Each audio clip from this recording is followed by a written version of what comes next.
The Rise and Thrive Chronicles podcast celebrates Black History Month with our guest, Mr. John Ponder. John, or Johnny Ponder, grew up in Forsyth, Georgia, where he spent most of his childhood working in the fields, but was confident he wanted to attend college, although his parents did not have the money. When the opportunity presented itself, he took it and attended Savannah State University and HBCU with the funds he put away while working. Working through college, through internships and employment assignments, he ended up in the U.S. Army, which sent him to Los Angeles, California, where he started his career as a programmer with IBM and then a trainer for an aerospace company, McDonnell Douglas. Mr. Ponder kept his ties with Georgia and considers Atlanta his second home. During the interview, Johnny Ponder shares his experiences attending services at the historic Ebenezer Baptist Church in Atlanta and his memories of flying from Los Angeles to Atlanta with celebrities to attend the funeral of Dr. Martin Luther King.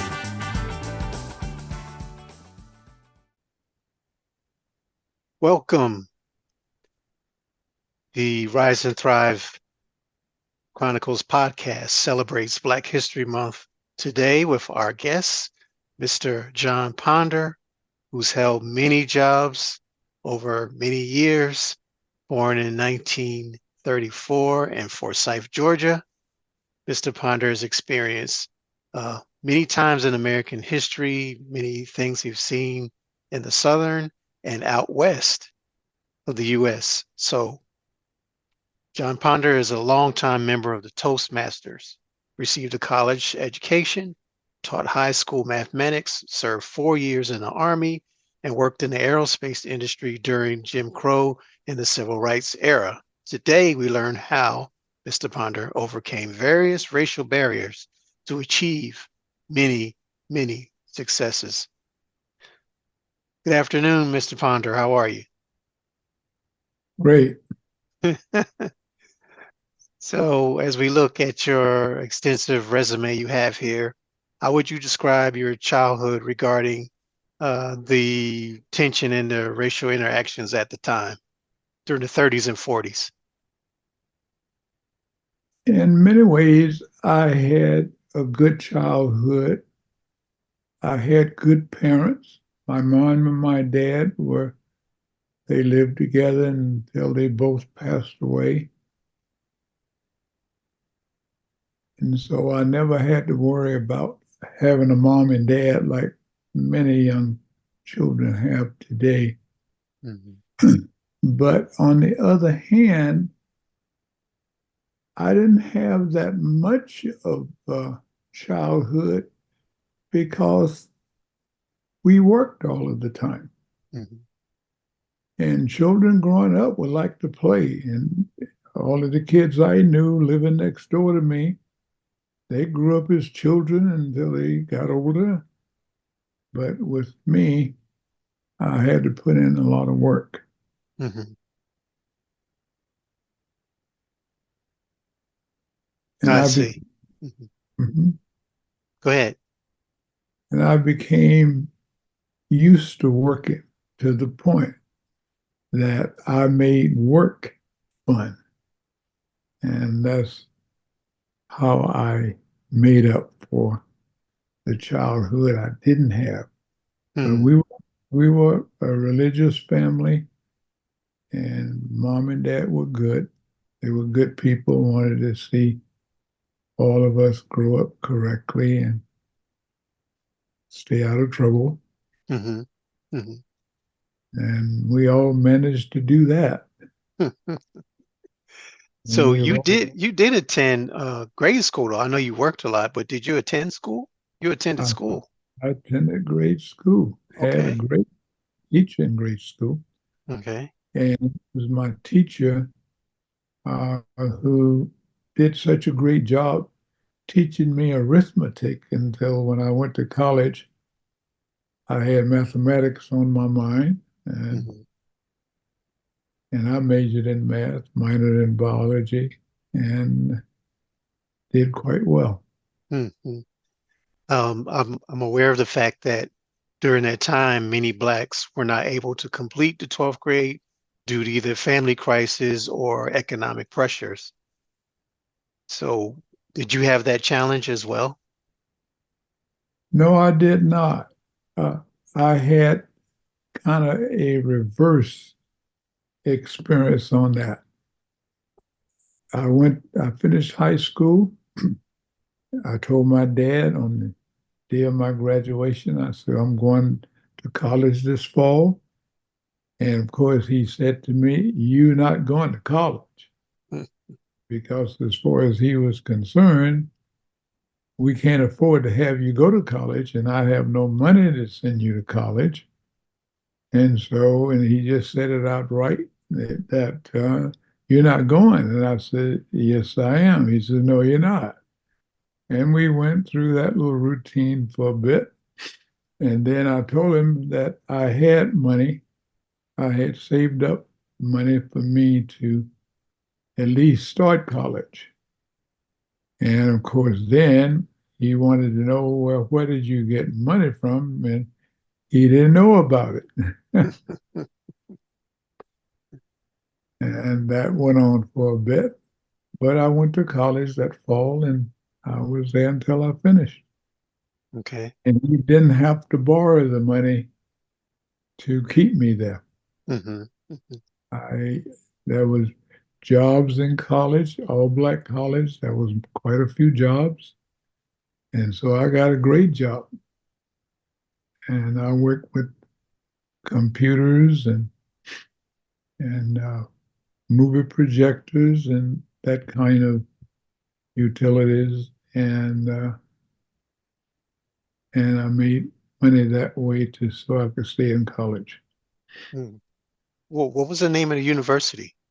Savannah State Okay. University. It's in Okay. Savannah, Georgia. Hmm. What would you describe the student body? Was a lot of people like you, ambitious, hardworking, goal-oriented? Yes, there were. And most of these kids lived on farms. They were very serious about their education, quite motivated and inspired.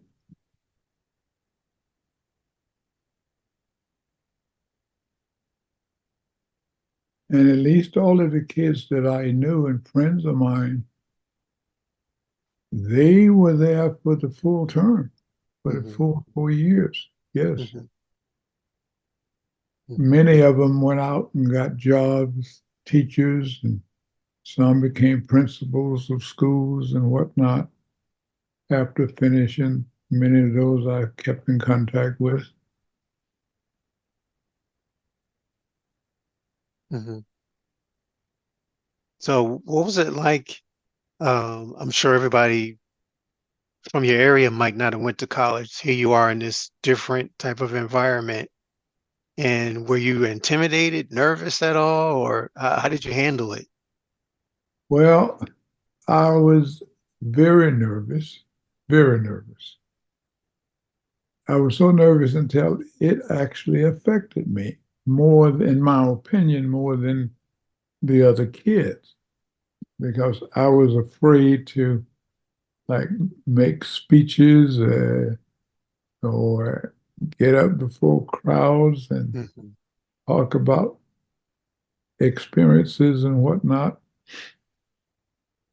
And as a result, I avoided certain things that was a threat to me. But I continued to work through it. Hmm. And then after college and everything, and after I got my lifetime job, then I learned about Toastmasters, and that started to really help me a lot. Things that I could get out of Toastmasters that I didn't get while I was in college. And college didn't have that many programs that will help you with the kind of problems that I had. Hmm. Um, like, for instance, in my college speech class, there was only one teacher speech teacher on campus. So if you're going to take speech, you had to go to her. Mm-hmm. And she didn't motivate me very well. And so I didn't get very much out of college to help me overcome my fears. But everything came out okay. And as time went on, I developed. Oh, that's great. So we know that you were in the military, and that I'm actually going to interview you on the military at another time, probably around Veterans Day. But let's take it from after your military time. You're from Georgia. How did you end up in California? Well, that's a very good question, and it was the military. Okay. When I was drafted, and I was drafted years before I went in the military, but I was deferred because I was in college, and the local board supervisor, she just watched over me, and anytime I got papers to be inducted, she would defer me. So that's how I was able to go all the way through college. But then after college, and now I'm teaching high school, she says, Johnny, I've deferred you 7 times and I don't have any more to defer you for, unless you want to talk to the Secretary of the Army, if you have a reason that you still can't go. And I said, I don't have any reason, any problem. And so anyway, I went into service. When I finished basic training, the officials came to me and says, you know, you're a college graduate in math, and they need people of your background with math degrees to be inducted in the missile program in the military. And they told me that what you need to do is, if you would like to do this, is select 3 cities of your choices and in the order of the priority. And my answer was, well, I like to go to Los Angeles, California, Seattle, Washington, and Boston, Massachusetts. So they said, well, we can't do it that way. You have to take an area and take the 3 cities from that area. And so I chose Los Angeles, Seattle, Washington, and San Francisco. And with Los Angeles being my first choice, then they sent me to LA. Mm-hmm. Now, and I won't go any further into the military unless you want me to, except for saying that it was our job to protect the city that we were in. Mm-hmm. And so my job was to use the missiles to protect Los Angeles from a foe. Mm-hmm. So, okay, so you had a family at that time, right? I wasn't married at that time. Okay, so you're in LA. It's the 50s now? 1950s? Yes, it was 1957. Okay. Did you have any run-ins with segregation or civil rights out there in the West Coast or in LA? Well, certainly I had some experience. But to start with, let me say that I didn't have a lot of personal experience. I didn't have a lot of personal experience of discrimination, but it was there.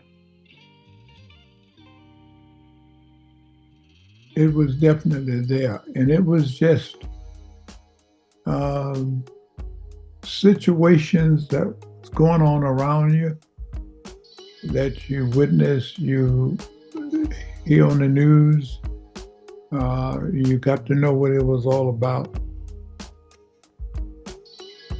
And a lot of that was quite distasteful for me, even though, as I said, I wasn't that or too personally affected. There were problems with the school system, and you hear that every day because they had started busing programs. It was busing minority kids into other areas of town. And a lot of people just fought that and didn't like it. So you were affected in those ways where you had to listen to that.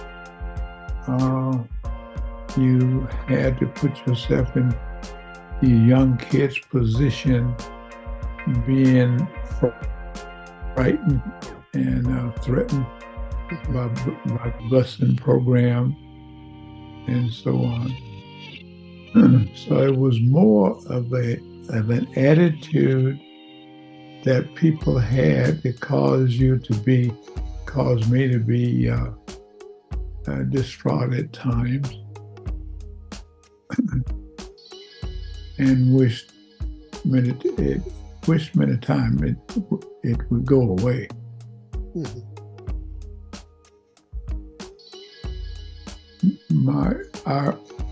I grew up walking around problems. Having grown up in the Deep South, then I learned how to avoid personal problems if they were even if they existed. And I did this even when I came to California until things got to be a lot better. And I certainly attributed a lot of this to the work that Dr. King did. It was just enormous. Mhm. And being able to accomplish what he accomplished before he passed on. Mhm. So that made a lot of changes that even today uh, you had a lot to start to feel about the situations. Mhm.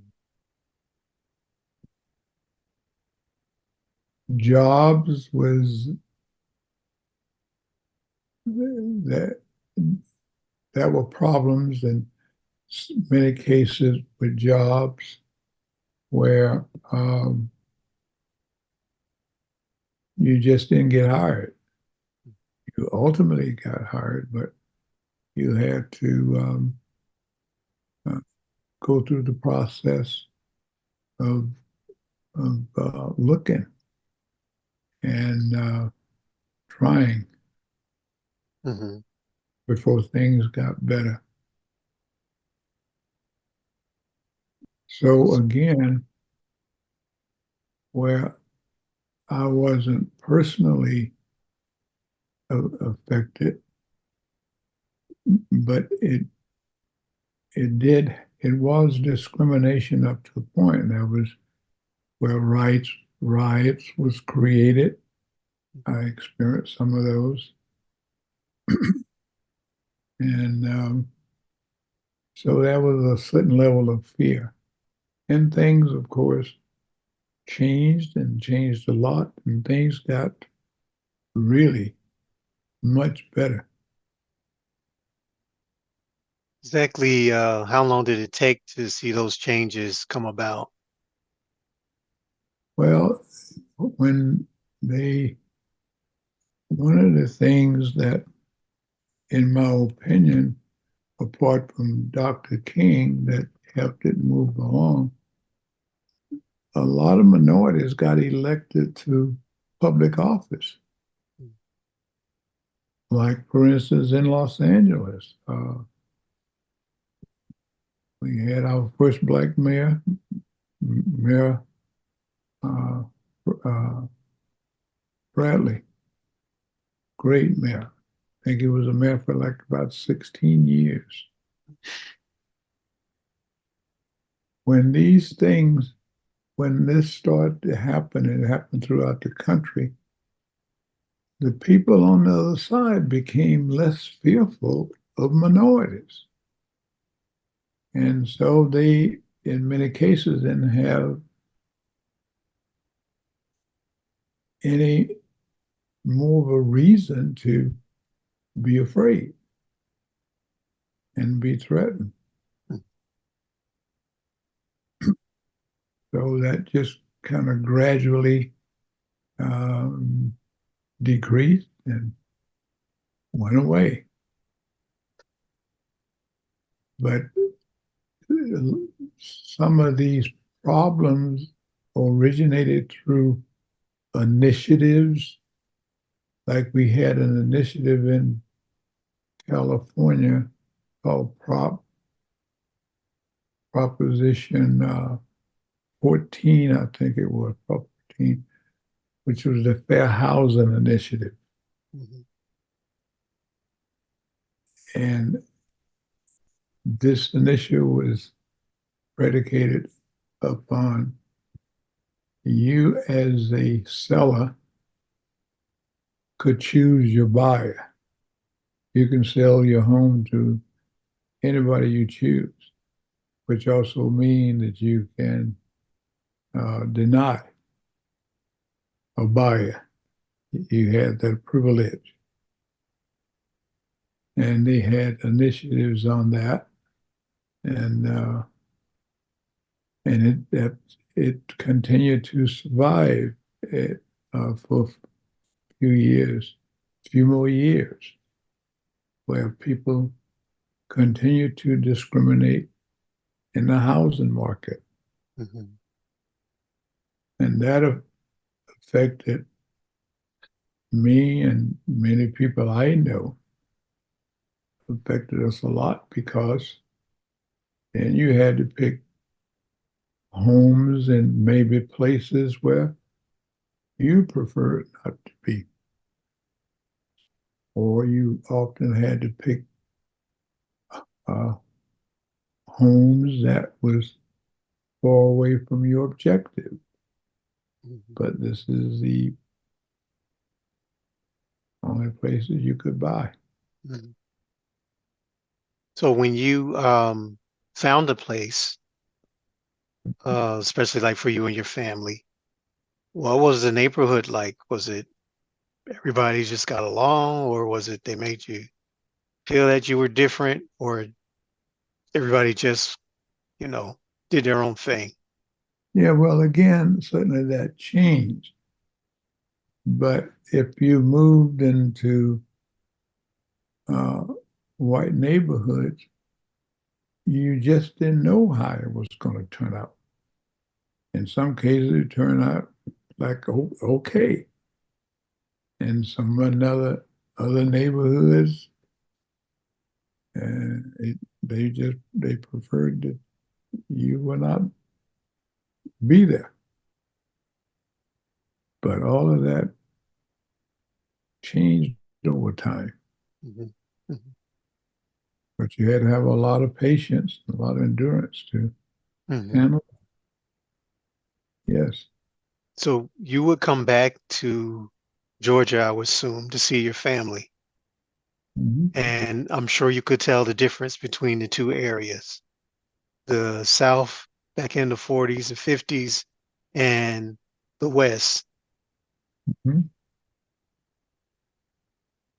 Did it make you, you know, want to visit family members and say, okay, I'm heading out. I got to get out of here. Yes. And that, well, his hard work, certainly the Deep South made his changes much later than, say, the West did. But after the Civil Rights Bill went into effect, then the Deep South was pretty much like the West, Mm-hmm. to the point that I didn't have any, let's put it this way, I didn't have any more fear, say, in Georgia than I had in California, except for some of the rural areas deep into the rural area. Then these were places, as I said earlier, I walked around those. Mm-hmm. And, whether I would have been okay or not, I just walked around those. And I could still come to Atlanta and I could feel okay. Mm-hmm. So tell me about this historic event you were part of, uh, the passing of Dr. Martin Luther King, and where do you play? What role do you play in his uh, funeral? Yes. Now, I met Dr. King personally many, many years before he passed on. And I attended a lot of his programs that he would hold in Atlanta and then in California, those that I could get to. And he was a person that I had a lot of love and a lot of respect for. And I thought he was the smartest man that ever lived. And it appeared that he just never made mistakes. And I was always humored and motivated by and going to his programs. And he would ask the audience, raise your hand if you want to go to jail tomorrow. Mm.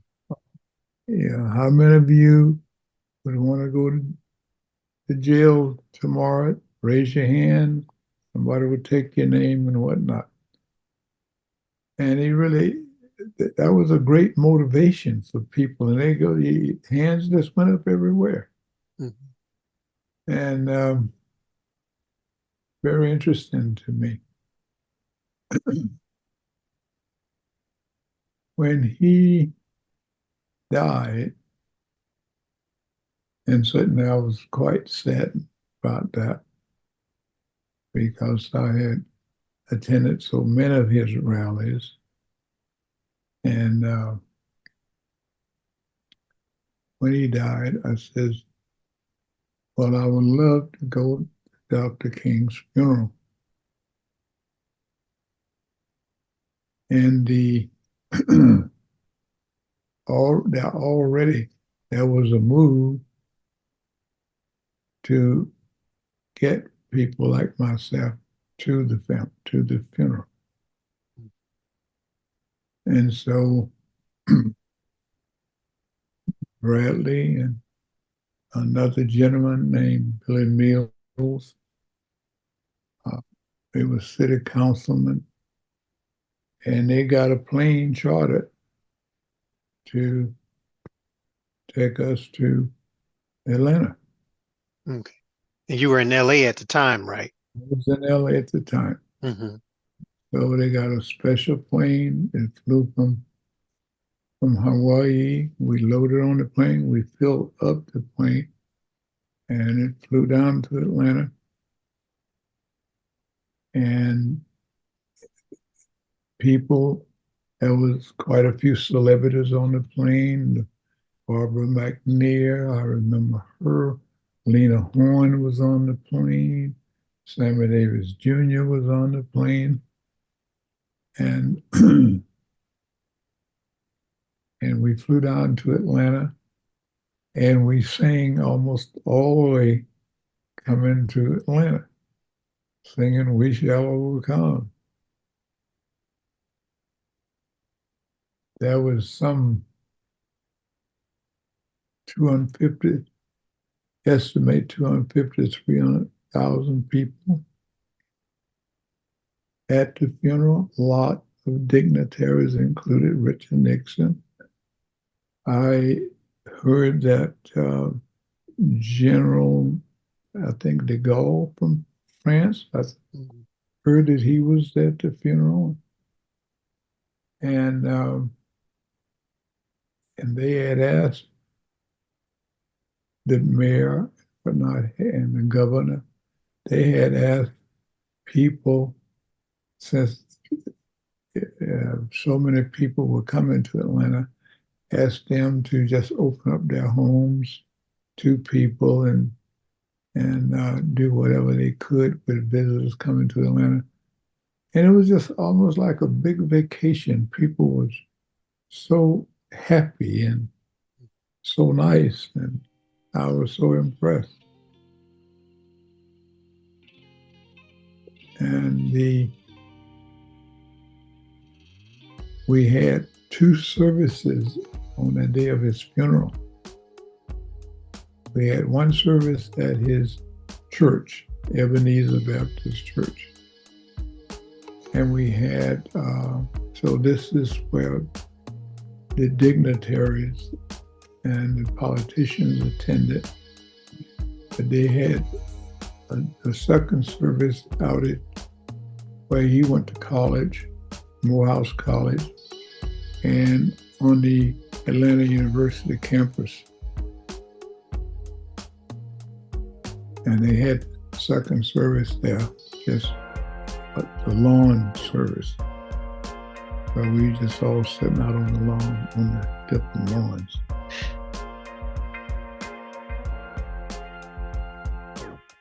I really felt great about attending that service because, again, I cared a lot about Dr. King.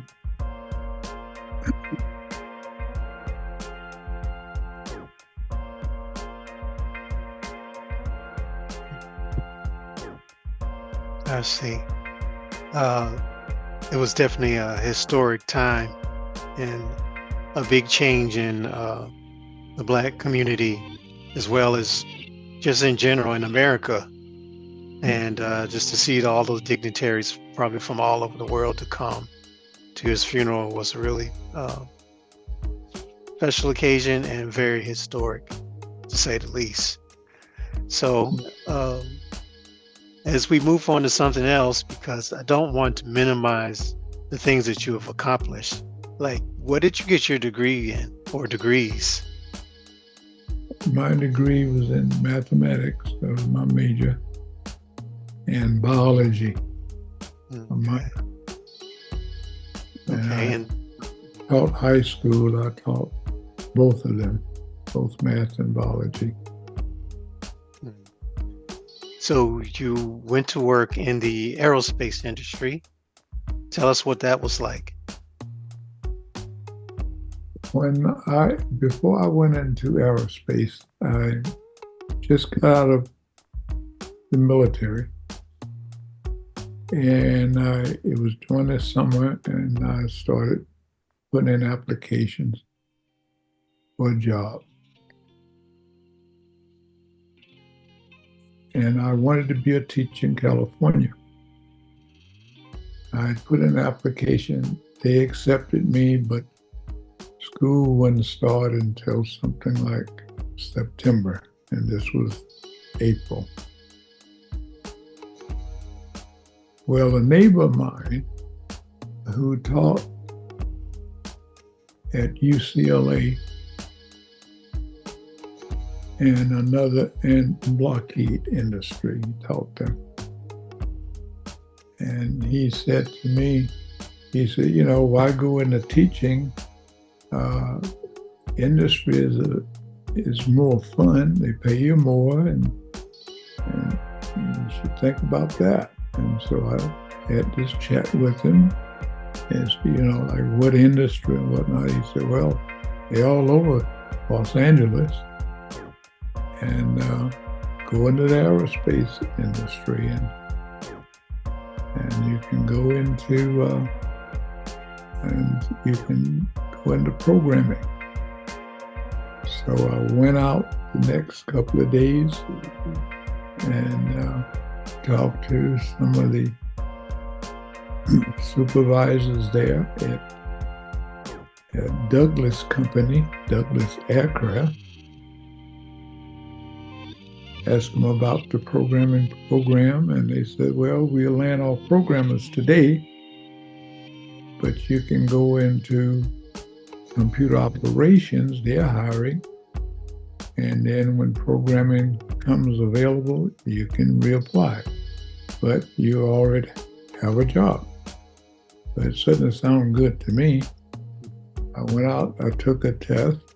I obviously did pretty good because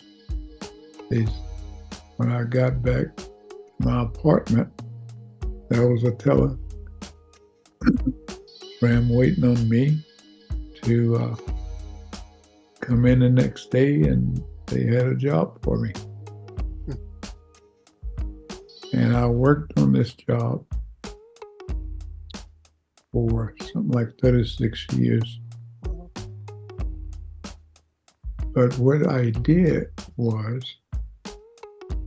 is I worked in operation. I operated computers. I got that experience. Programming came available. I did some programming, but by this time now, I had started teaching at the Douglas Company where I worked. I was teaching people on how to use computers. The engineers who would, in many cases, write their own program, but they didn't know how to use it on the computer, and that became part of my job to give them all of the data they needed to get programs run on the computer. So that was a phase of my work. As time went on, I taught statistics, to my bosses, because what started to happen is that many of these managers and directors of various departments, especially in computing,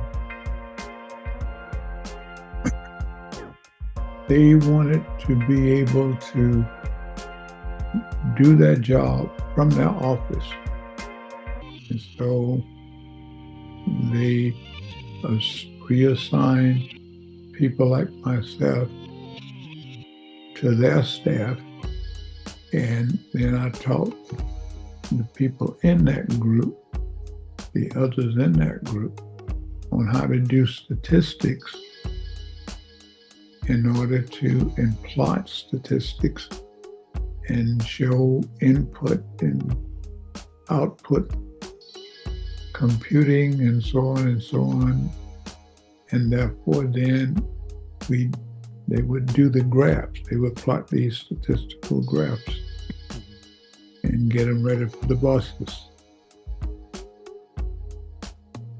And that way, our boss actually never had to leave his office. We just look at graphs. He knew exactly what was going on in the computer room because it was all on the board and all over the graph.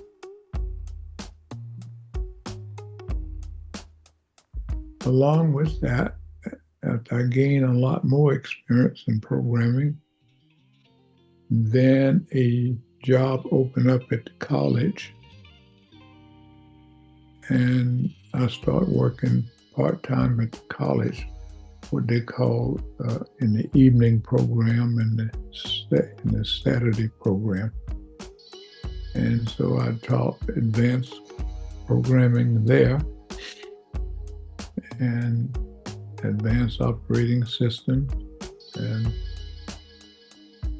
that was at the college.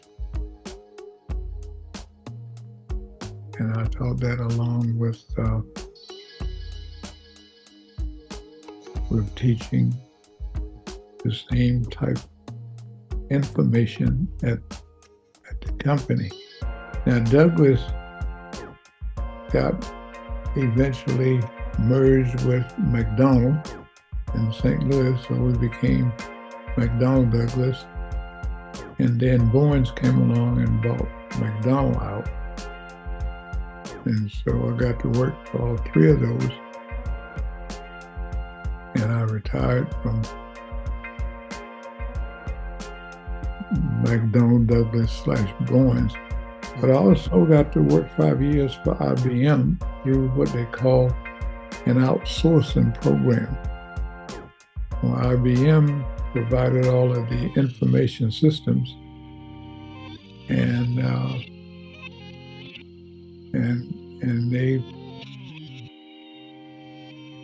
they actually bought a department, the computing department, from Bowens, McDonnell Douglas, and they did our data processing part. Mm-hmm. So that's amazing that you had those opportunities. Did you feel, were you among the first African Americans to hold that position or those types of positions, or were there some there already? There was some there already. Okay. Yeah, there was some there already. And especially in the computer center, there were quite a few blacks there working in departments and working on different systems in the computer center. And so they did a variation of work there in the computer center. There wasn't very many. Maybe I knew one or two who actually taught, like courses like myself did, teaching and programming. There's a very few. Now later on, there were lots of blacks. But in the beginning, there wasn't very many. Do you feel that your pay was equal, in your opinion? Do you feel like your pay was fair compared to everyone else?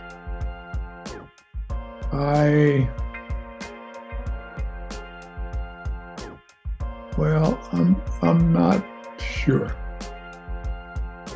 I do know that I didn't know what some of the guys' salary was, but they were also like lead men. I wasn't a lead man, or was a supervisor, or a manager.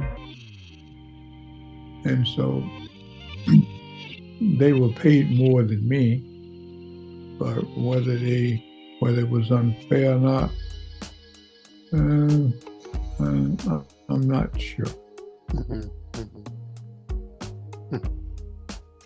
And the promotions did come with minorities. I know they made a lot of money, but I also know that they had the privilege of working overtime. They did a lot of overtime at that time. Yeah. Wow. That's an incredible journey. So you were at this location working for 30 years. What made you stay? You know, that's almost unheard of today. What made you stay for 30 years? Yes. Well, I enjoyed everything I did. And when I say I enjoyed it, I really did enjoy my work. Mm, I enjoyed my work at the college. I enjoyed my work at the company, and just based on my knowledge, that was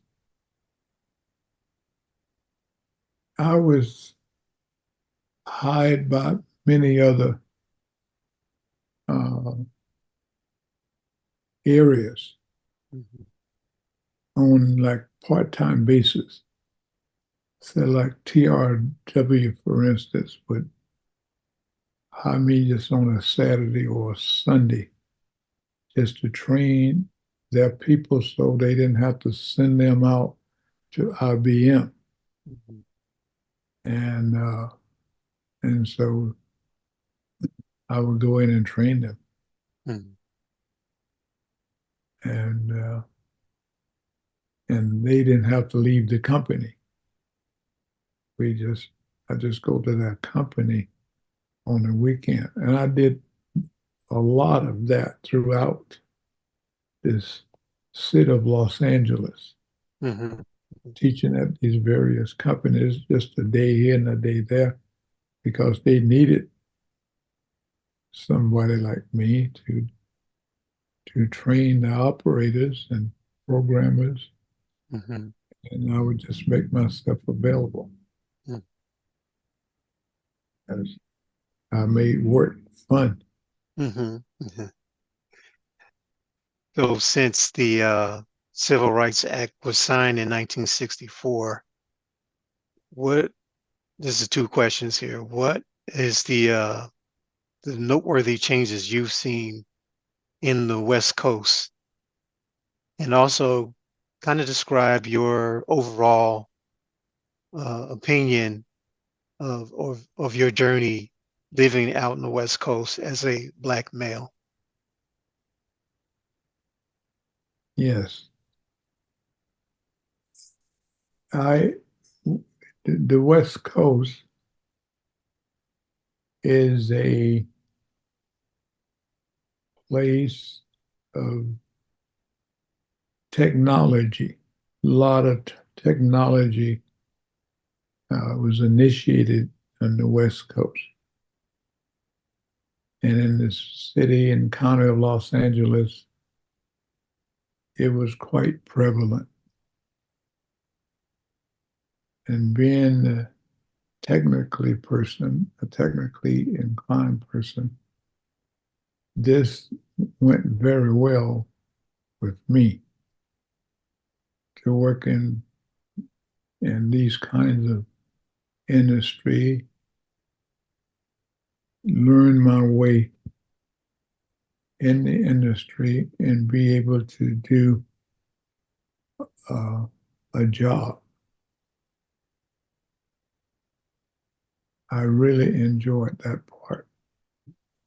Um, your journey once you went out west. Yes, Um, how did you describe your journey? I mean, you come from this segregated area. You go out yes, west. You know, yes. what do you expect and what actually happened? Yeah, and yeah, there's a lot to be. I was quite grateful, and there's a lot to be grateful for. And because I was able to get more work than I needed and more work than I had time for. Um, and so I felt very blessed. I felt extremely blessed to be able to work in all these different companies and do a job for them. And they paid me well and they wanted me back. Mm, So my feelings were that I could accomplish anything I wanted to. And I felt that if I can accomplish in Southern California, then I can accomplish anywhere. And and so it just made me feel blessed. Mm-hmm. And because I've had, to me, I've had the best journey than anybody in the world. And a lot of my students would come to me and tell me this. In fact, one student said to me one day, he says, I know you work for McDonnell Douglas and you're teaching here at the college. And he says, I already have one degree. I can't get a job. You got two jobs, and you already told me that you got a bunch of other part-time jobs where you work evenings or Saturdays or sometimes your Sundays, Mm-hmm. where they want you, and I can't get a job in my field. And so I told him how to some of the things he should do that could help him get his journey going. And I told him you maybe need to go to the companies. There are a lot of large companies around, and take a job that's not of your choice today. And then 3 months after you get the job, apply for it, but you're on the inside. Mhm. And that has worked for a lot of people. And he thanked me for it. And I don't know what he did, but I've had the best journey in the world when it comes to work. Mm-hmm. And since I like to work so much, then it didn't impose on me. And I enjoyed it. And when I retired, I still got calls from various companies, managers. And in my training, when I did the training work, I taught uh, Western Airlines. I taught, trained their people. People would fly all the way from New Zealand here in Los Angeles at, at Western Airlines to take my class. Mm-hmm. I would work for them for like a week and train their people. And I was marketing training courses like IBM was for McDonnell Douglas and Boeing. Mm-hmm. And if I did that for them, I market classes. They would call. I would go to our marketing department. We set it up. I would go to our marketing department. We set it up. They negotiate with the company as to how much money they wanted for my training. And my company would send me out to their company for a week, or in some cases 2 weeks. And so that was in addition to the college training. You know, there's one thing you didn't list and we didn't talk about in the opening is that I had discovered you were quite an entrepreneur as well. So we didn't get into that, but I'm well aware of all the great things you've done in your entrepreneurship and investing and all the other things. So we appreciate it. We appreciate your time being on the Rise and Thrive Chronicles podcast.